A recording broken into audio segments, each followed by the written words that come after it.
মেয়েদের জীবনটাই আসলে বিচিত্রময়। কেন বলো তো? আগে যখন বাবার বাড়ি ছিলাম তখন শীতে ১০টা ১১টা ১২টা বাজলেও কিন্তু ঘুম থেকে উঠতে ইচ্ছে করতো না, লেপের মধ্যে থেকে উঠতে ইচ্ছে করতো না। আর এখন সাংসারিক যখন হয়ে গেলাম তখনই মনে হলো আসলেই তো মেয়েদের জীবনটা সত্যিই বিচিত্রময়। এখন মনে হয় যে কখন ঘুম থেকে উঠবো আর কখন রান্নাবান্না করতে যাব। শীতকালটা আসলে সবজির সমারোহ। আমাদের আসলে শীতকালে সব দিক থেকে মনে হয় এখন শান্তি। কিন্তু বিয়ের আগে মনে হয়েছে না, শীতকালের মতো অশান্তি শীত এত ভালো লাগে না। বিয়ের পরে সব কিছুই আসলে চেঞ্জ হয়ে যায়।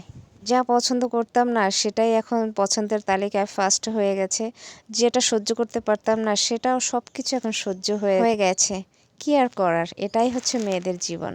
আপনার ভাইয়া রাত্রে অনেক সবজি বাজার নিয়ে আসছে, কিন্তু রাত্রে আমি যেইভাবে নিয়ে আসছে ওইভাবে করে আমি ফ্রিজে ঢুকিয়ে রেখেছিলাম। শীতে একটু বের হতে ইচ্ছে করছিল না, গুছাতে ইচ্ছে করছিল না, তাই সকাল সকাল উঠে আমি সব কিছু বেছে নিতে বসেছি। আর গরমকালে হয় কি, সব কিছু আমি যত রাতই হোক না কেন আমি সুন্দর করে সব প্যাকেট প্যাকেট করে আমি গুছিয়ে রাখি। আর এই শীতের দিনে রাত্রে নিয়ে আসে আর ভালো লাগে না গুছাতে। আমি সকালবেলা উঠেই আমার একটাই চিন্তা ভাবনা, আমার রান্না কখন করব, রান্না কখন করব। এটা নিয়ে সব গুছিয়ে নিয়ে পেঁয়াজের কেলি ভাজিও করে ফেলেছি, আর এদিকে পালং শাক চিংড়ি মাছ দিয়ে রান্নাও করে ফেলেছি, এবার খেতেও বসে গেছি। শীতকালেই খেতে অনেক মজা, খেতে শান্তি, গরমে কিছুই ভালো লাগে না। আর আমার মতো শীতকালে কাঁচা ঝাল কে কে খান একটু বলেন তো? আমি কিন্তু এমনি ঝাল অনেক বেশি পছন্দ করি। গরমে অনেক বেশি ঝাল খাওয়া যায় না, কিন্তু শীতকালে একটু ঝালটা বেশি ভালো লাগে। বিশেষ করে সমস্ত সবজির সাথে কাঁচা ঝাল একটু ভালো লাগে। তাই ভাতের সাথে ফ্রিজ থেকে বের করে কাঁচা ঝাল নিয়ে কসকস করে কামড় দিয়ে খাচ্ছিলাম।